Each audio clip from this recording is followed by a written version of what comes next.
예, 언제나처럼 오늘 하루의 정치 뉴스 알아보고 분석해보는 뉴스 인앤아웃으로 이제 신주의 뉴스 정면수 문을 열겠는데요. 오늘도 여러분이 좋아하시지만 자리를 비우게 될 것 같은 YTN의 이우영 아나운서 함께하겠습니다. 안녕하세요. 안녕하십니까. 오늘 청취자 여러분들한테 한마디 해주셔야죠. 네? 떠나신다며요? 아닙니다. 그렇지 않습니다. 네. 난 그런 줄 알았는데. 아닙니다. 네. 아니 뭐 괜찮아요. 그냥. 그러니까 이제 약간 임대 형식으로 잠깐 자리를 비우는 거지 영구 이적은 아니라는 점. 월세는 얼마 받으세요? 네? 월세는 얼마 받으세요? 월세요? 임대 형식이라며요. 그러니까 이제 자리를 임대해 주면은 뭘 받아야 될 거 아니에요? 받아야 되는데 받을 게 없습니다. 받아야 되는데 받을 게 없어요? 네. 난 어디 가는 줄 알았는데 아니구나. 가긴 가는데요. 가긴 가는데 돌아옵니다. 네. 금방 돌아와요. 확실하게 이건 말씀드려야 됩니다. 네. 아니 우리 제작진도 우리 신동진 PD님도 모른다고 그러시는데. 제가 이전에 미리 말씀을 드려놨거든요. 네. 굉장히 당황하고 있어요 네. 지금. 네? 이거는 확실하게 말씀을 드려야 됩니다. 저는 이전에도 말씀을 드린 바 있습니다. 예. 뭐 이거 기억 안 나고 이러는 거 아니에요 이거는? 이거는 이제 제가 기억이 안 나는 게 아니라. 네. 딴 네. 분이 이제 기억이 안 난다. 그렇구나. 뭐 기억이 안 나더라도 할 얘기는 해야죠. 맞습니다. 오늘 정말 날씨가 좀 쌀쌀하긴 한데요. 정말 맑은 가을 하늘을 보이고 있는 날입니다. 이런 가을 하늘 맑은 날에 하기 좋은 게 청취율 조사 전화 받는 건데요. 그럼요. 네. 오늘 청취율 조사 전화 받기 딱 좋은 날이죠. 맞습니다. 02로 시작되는 전화 오면 받으셔서 YTN 라디오 뉴스 정면 승부 잘 듣고 있다라고 말씀해 주시면 저희에게 아주 큰 힘이 됩니다. 그러니까 부탁드리고요. 샵 0945 우물정 0945 짧은 문자 50원 긴 문자 100원의 정보 이용료가 되는 문자 샵 0945로 보내주시면은 청취 인증 문자 보내주시면 저희가 추첨을 통해서 커피 쿠폰 보내드리도록 하겠습니다. 오늘은 휴가로 이행시 한번 해볼까요? 네. 휴. 네. 그거 말씀드렸는데, 네, 짧은 했어요. 네. 휴.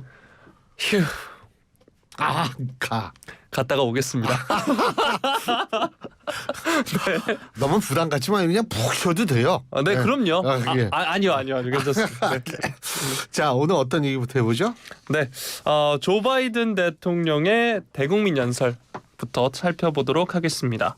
조 바이든 미국 대통령이 동시다발적 전쟁이 이어지고 있는 현 시점을 역사적 변곡점이다 이렇게 규정을 하고 전쟁 중인 이스라엘과 우크라이나에 대한 대규모 긴급 안보 지원에 나서겠다라고 밝혔습니다. 그러면서 이스라엘과 우크라이나의 승리가 미국의 국가 안보에 중요하다라고 강조를 했는데요.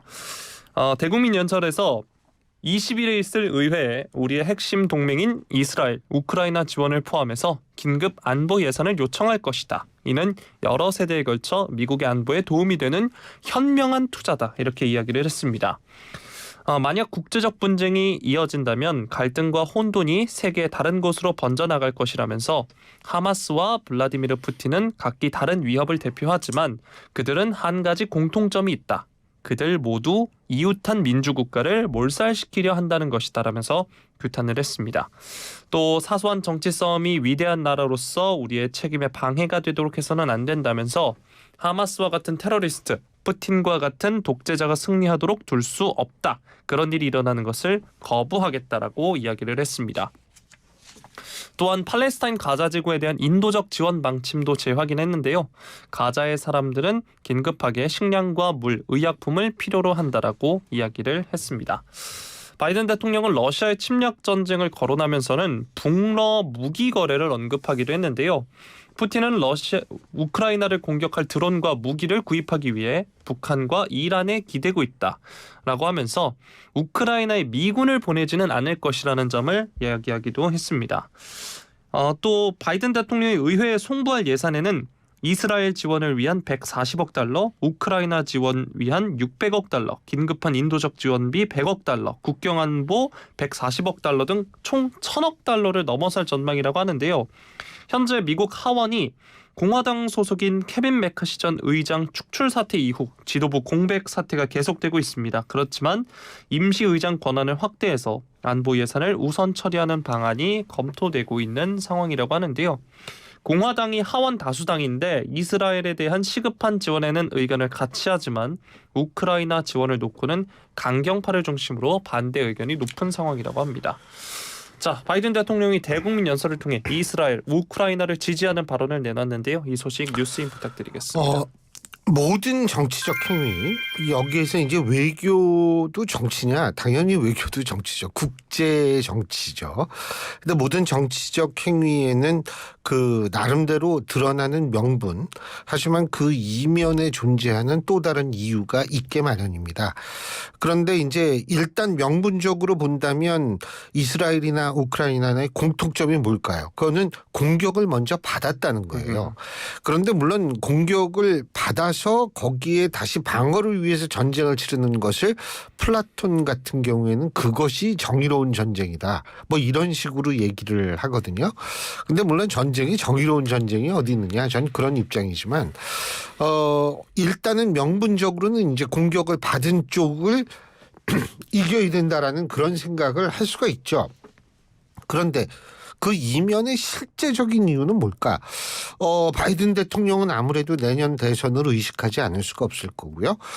내년 대선을 의식한다라고 했을 때에는 당연히 이스라엘이라든지 우크라이나 쪽, 특히 이제 중동 지역 쪽에서의 영향력이 아직 건재하다는 것을 보여줄 필요가 있어요. 더군다나 이 미국 대선에서 외교가 중요한 이유가 미국은 연방제죠. 그렇기 때문에 실제로 내치에 관한 거는 상당 부분 주정부의 이양이 돼 있기 때문에 중앙정부는 큰 규모의 경제라든지 외교라든지 이런 게 이제 굉장히 중요한 역할을 하기 때문에 더더욱 이제 그럴 수밖에 없고요. 그리고 이것이 이제 지금 벌써 우크라이나 전쟁은 굉장히 시간이 오래됐잖아요. 네. 거기다가 이제 이스라엘 하마스 전쟁마저도 시간을 굉장히 끌게 되면 거기에 대한 부정적 여론도 만만치 않게 일어날 가능성이 있기 때문에 일단 바이든 대통령의 입장에서 볼 때는 이 문제가 빨리 어떤 식으로든 정리가 되기를 바랄 것이고 그러니까 이제 일단은 지원을 하는 거죠. 근데 한 가지 제가 여기서 좀 말씀드리고 싶은 게 이스라엘에 대해서 직접적으로 개입을 안 할 겁니다. 네. 그런데 예를 들면 뭐 그런 일이 절대 있어서는 안 되지만 북한이 우리나라를 뭐 제한적 국지적 공격을 했을 때에는 과연 어떨 것인가. 우리나라에는 주한 미군이 있습니다. 이스라엘에는 주2 미군이 없거든요. 네. 이 차이는 굉장히 큰 차이다. 우리 자신의 안보와 국방을 위해서는 이 차이는 굉장히 큰 차이라는 사실을 우리 청취자 여러분이 새삼스럽게 좀 한번 생각을 해보셨으면 좋겠다. 이런 생각을 합니다. 네. 자, 다음 소식 살펴보도록 하겠습니다. 금요일이죠. 한국갤럽 여론조사 가지고 왔습니다. 한국갤럽이 지난 17일에서 19일 전국 18세 이상 1000명을 대상으로 조사를 했고요. 윤 대통령의 직무수행 긍정평가가 30%가 나왔습니다. 직전 조사에 비해서 3%포인트 하락했고요. 부정평가는 3%포인트 오른 61%로 이번에 조사가 됐습니다. 긍정평가 이유로는 외교가 26%로 가장 많았고요. 부정평가 이유로는 민생 경제, 이 경제 민생 물가가 17%, 독단적, 일방적이 10%로 꼽혔습니다. 대통령 국정 지지율 30%는 지난 4월 둘째 주 27%로 올해 최저 국정 지지율을 기록한 이후 6개월 만에 가장 낮은 수준이라고 합니다. 지역별로 보면 서울에서 긍정평가가 25%로 전체 평균을 하회했고요. 부정평가가 66%였다고 합니다. 인천, 경기는 긍정 32, 부정 60%였고요. 여권의 텃밭으로 여겨지는 대구, 경북에서는 부정평가가 48%로 긍정평가를 앞섰습니다. 정당 지지도도 살펴볼 텐데요. 국민의힘 33, 더불어민주당 34%고요. 전주보다 국민의힘이 1%포인트 내렸고 민주당은 전주와 동일했습니다. 중도층의 정당 지지도를 따로 떼보면 국민의힘이 23, 더불어민주당 31, 특정 정당을 지지하지 않는 유권자가 40% 등이었습니다. 또 향후 1년간 우리나라 경기 전망에 대한 질문도 있었는데요. 62%가 나빠질 것이다 라고 대답했고 22%는 비슷할 것, 좋아질 것이라고는 14%가 응답을 했습니다. 이번 조사의 표본 오차 95% 신뢰 수준에서 플러스 마이너스 3.1%포인트고요. 응답률 14.2%입니다. 자세한 내용은 중앙선거여론조사심의위원회 홈페이지를 참조하시면 되겠습니다. 예, 우리 또 잠꼬대까지 하는 거 그 얘기 했네요. 네. 예. 이제 제가 물어볼게요. 총평 어떻게 해야 하는지 그거 물어보려는 거죠? 네.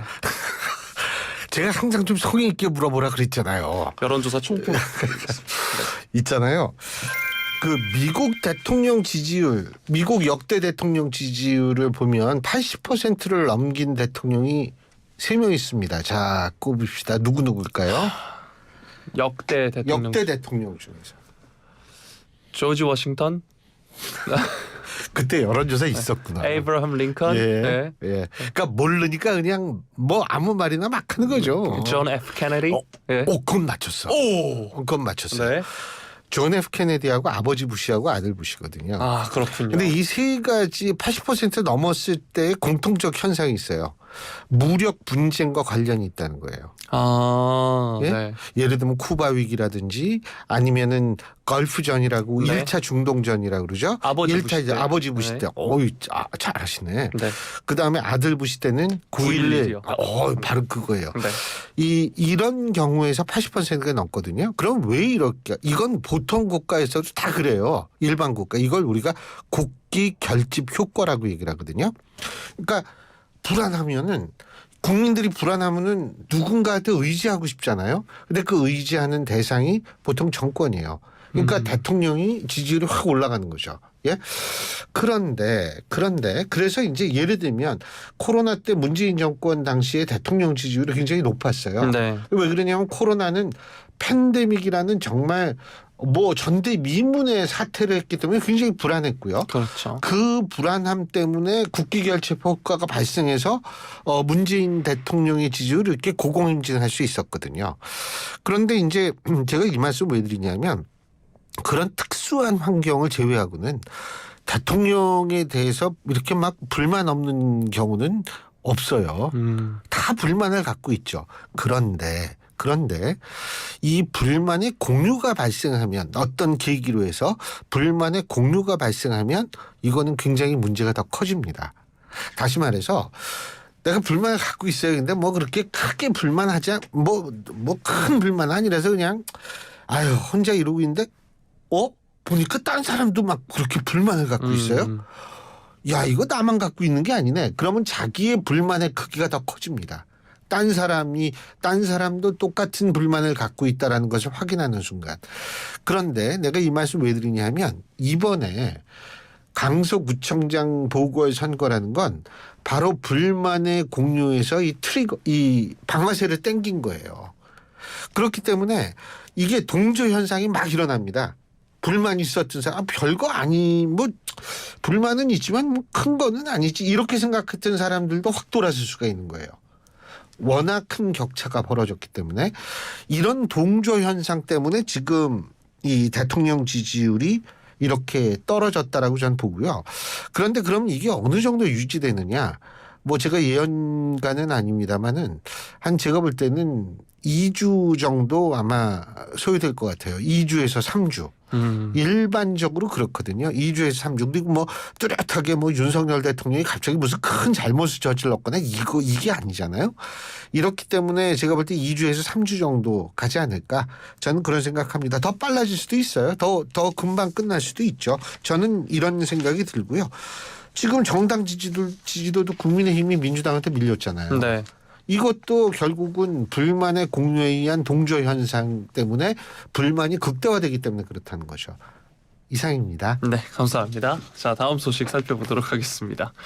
윤석열 정부와 각을 세워온 여당의 유승민 전 의원, 이준석 전 대표가 연말 신당을 만들 수 있다 이런 이야기가 정치권에서 계속해서 나오고 있는데요.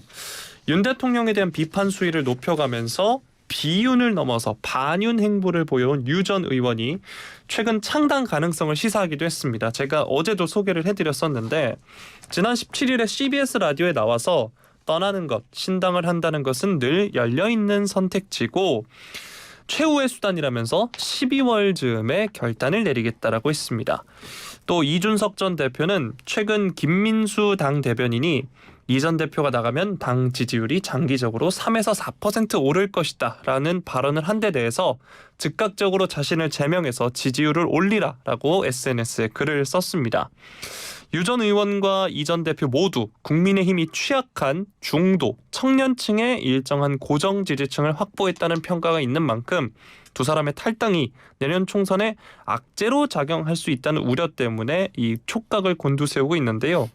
하태경 의원이 오늘 라디오에 나와서 두 사람이 우리 당에 많이 당선되게 하는 힘은 부족할 수 있지만 떨어뜨리게 하는 힘은 충분하다. 지지율을 2, 3%는 가져갈 것이다 라고 이야기를 했습니다. 당 내에서는 총선을 앞두고 유 전 의원, 이 전 대표와 같은 다른 목소리도 끌어안아서 지지 기반을 최대한 확장해야 한다 이런 의견도 있었고요. 반면 정권과 당에 대한 두 사람의 비판이 위험 수위에 이르렀기 때문에 내홍과 분열을 부추기고 있고 오히려 이들이 떠나는 것이 당에 도움이 될 것이라는 의견도 있습니다. 김재원 최고위원이 KBS 라디오에 오늘 나와서 단기적으로는 지지율이 떨어지겠지만 장기적으로는 빨리 몰아내는 게 당에 도움이 되고 지지율이 3% 올라가는 효과가 있다는 말에 동의한다라고 이야기하기도 했습니다. 물론 실제 탈당이나 신당 창당으로 이어질지에 대해서는 미지수라는 이야기가 나오고 있는 상황인데요.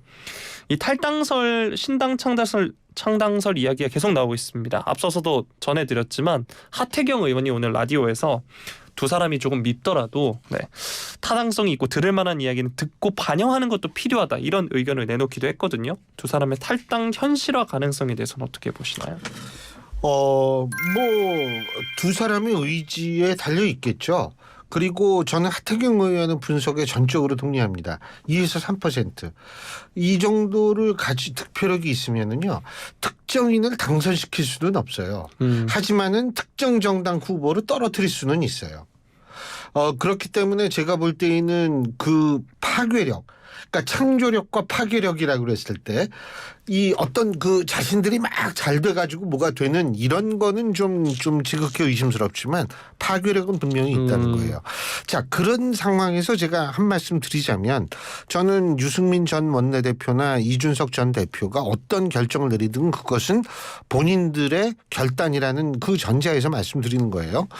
그런데 이게 장기적으로 보면은요. 자, 예를 들면 이준석 전 대표가 어딜 나가서 당선이 되고 유승민 전 원내대표도 어딜 나가서 당선이 되고 이렇게 됐다고 칩시다. 그런데 이렇게 해서 당선이 됐다라고 해서 본인들은 당선이 됐다라고는 하지만 문제는 그 이후에 이제 어떻게 될 것인가. 그 이후의 정치. 더군다나 이준석 전 대표는 굉장히 젊잖아요. 좀 위죠. 저보다 많이 형님이십니다. 많이 형님이에요? 네. 예. 형 동생 하는 사이 모양이네. 아니 그건 아니에요. 왜 이렇게 놀래요? 근데 교수님도 제게 형님이시지 않습니까? 물론 저야 이제 항상 그렇죠. 네. 예. 근데 이준석 전 대표는 특히 젊기 때문에 굉장히 오랜 이 긴 안목으로 봐야 되는데 이번에 말이에요.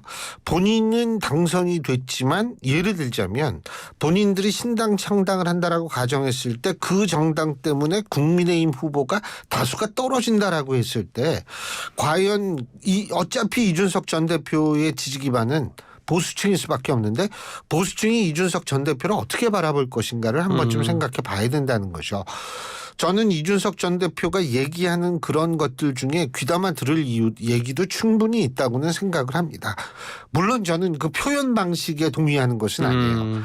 그러니까 굉장히 상대방에게 모욕감을 주는 단어를 사용한다든지 이 표현 방식에는 동일하지 않지만 그 내용에는 동의할 수 있는 부분이 많다라고 생각하거든요. 그런데 어쨌든 장기적으로 좀 바라봐야 되고 그리고 본인이 어떻게 생각하든 간에 과거의 경험이라는 것도 중요한데 바른정당 어떻게 됐는지도 지금 한번 돌이켜보는 것도 나쁘진 않을 것 같아요. 네. 그러고 보니까 하태경 의원도 바른정당 있었는데. 네. 자, 다음 소식 살펴보겠습니다. 이번에는 민주당 소식인데요. 더불어민주당이 이재명 대표의 당무 복귀에 발 맞춰서 민생 드라이브에 본격 시동을 걸고 있습니다. 이 대표가 강조해온 유능한 대안정당 이미지를 부각해서 총선을 앞두고 본격화할 민생 챙기기 경쟁에 앞서 나가겠다는 전략으로 보이는데요. 최근에 강서구청장 보궐선거에서 정부 여당이 참패하고 국정기조를 민생으로 급격히 전환한 데에 대한 맞대응 성격도 깔린 것으로 지금 풀이가 되고 있습니다.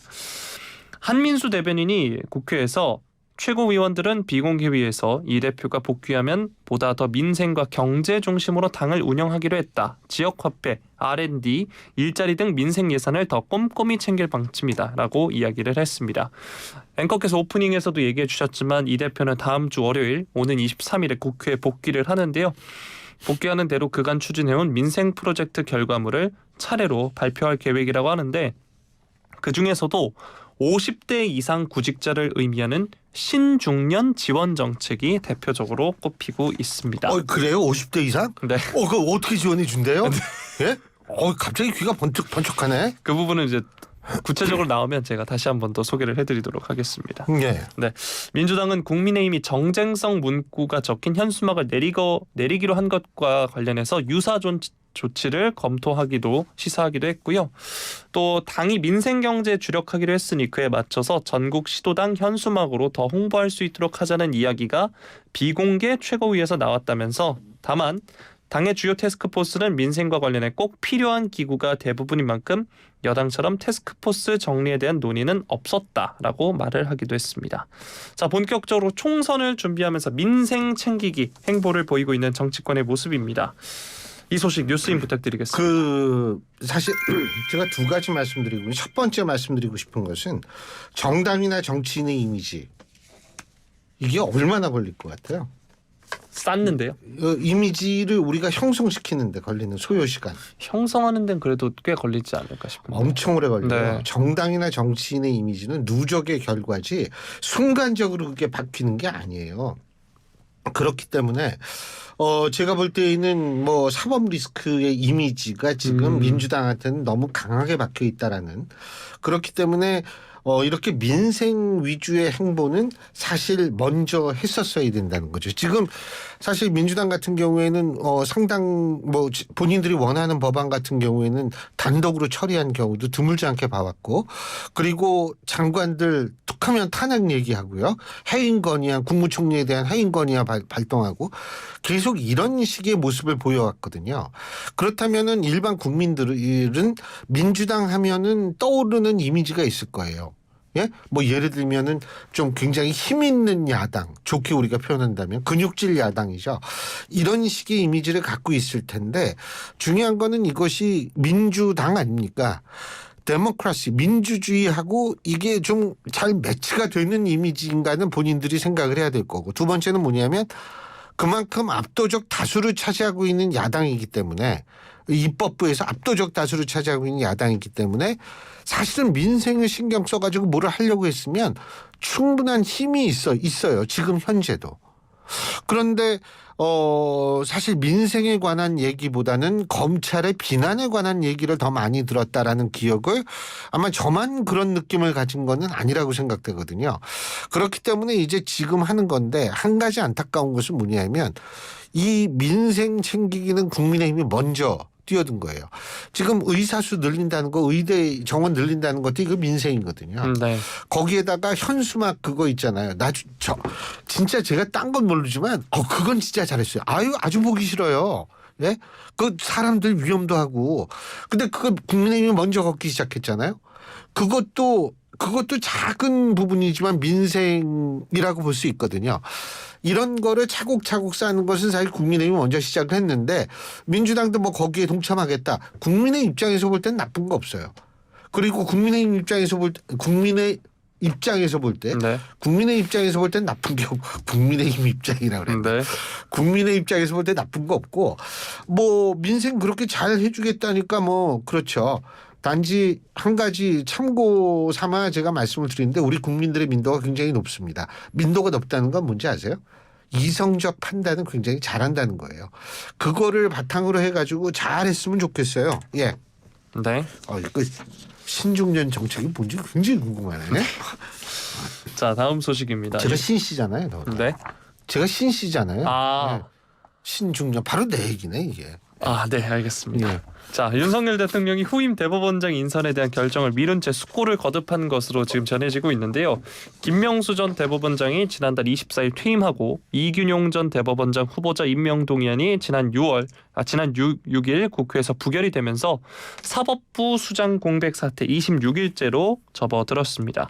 윤 대통령이 이제 21일 그러니까 내일부터 4박 6일간 사우디와 카타르 국빈 순방이 예정돼 있는데요. 통상 대법원장과 같은 주요 인사가 순방 기간 동안은 발표되지 않기 때문에 대법원장 공백이 한 달을 넘기게 될 것으로 보입니다. 이렇게 대법원장 인선이 늦어지면 앞으로 퇴임하는 대법관 후임 인선도 연쇄적으로 차질을 빚을 수밖에 없다. 이렇게 소식이 전해지고 있는데 대통령실에서는 변협이 공개 추천한 대법원장 후보군을 면밀히 검토 중인 것으로 지금 알려지고 있습니다. 변협에서 추천한 만큼 능력, 경력 검증은 물론 인사청문회에서 정쟁의 시비가 적을 수 있다는 점도 고려하고 있다라고 하는데요.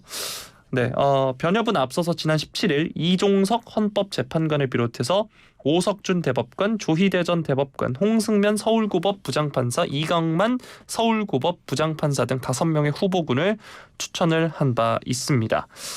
자, 그리고 지금 보면 이 가운데 오 대법관, 윤석열 정부 첫 대법관인 오 대법관의 경우에 지난해 8월 대법관 후보자 인사청문회를 거쳤기 때문에 더불어민주당이 반대할 명분이 적다라고 보고 있다라고도 하는데요. 다만 사법고시를 윤 대통령과 함께 준비한 인연이 걸림돌로 될 수도 있다라는 전망도 나오고 있습니다. 자, 대법원장 공백 사태 어느덧 26일째를 보이고 있고요. 순방 이후 새로운 후보자가 발표될 걸로 보이는데 현 상황 어떻게 보고 계신가요? 일단은요, 이 대법원장 공석 사태라는 거 전 개인적으로는 어떻게 생각하냐면 지금 요번에 인준에 실패한 그 당사자 그분이 물론 문제가 없다는 게 아니에요. 문제 있죠. 근데 과거에 그러면 대법원장들이 전부 문제가 없었고 완벽한 사람이 되냐면 그건 아니었다라는. 그렇기 때문에 일단은 사람들이 이거는 민주당이 좀 너무 과한 것 아닌가라는 생각을 가질 수가 있다라는 거죠. 그런데 그래서 정부가 맞아 이거 뭐 민주당이 이렇게 했는데 우리 뭐 이거 그럼 서두를 이유 없겠네라고 생각한다면 이건 굉장히 큰일이에요. 예? 특히 이제 대통령실 쪽에서 그렇게 생각해요. 이게 대법원장을 빨리 임명하는 것도 민생의 가장 중요한 부분입니다. 대법원장 공석으로 놔두잖아요. 그러면은 대법관 임명이 늦어지는 거고 그렇게 되면 많은 사안들이 이제 대법원으로 올라가면 여기에 있어서의 최종심에 있어서의 역할을 제대로 할 수가 없게 되면 그 국민들이 피해 보는 거 아니에요. 누가 잘못을 지금 국민들은 그걸 원하는 게 아니고 빨리 문제가 해결되기를 바랄 뿐입니다. 네. 그렇기 때문에 제가 볼 땐 이거는 글쎄 빨리 해야겠죠. 예, 오늘 여기까지 하죠. 예, 그러면은 뭐 작별 인사 하시고 싶으면 하시고 좀 시간을 좀 휴 갔다가 오겠습니다. 네. 그러세요. 네. 예, 지금까지 YTN의 이우영 아나운서였습니다. 고맙습니다.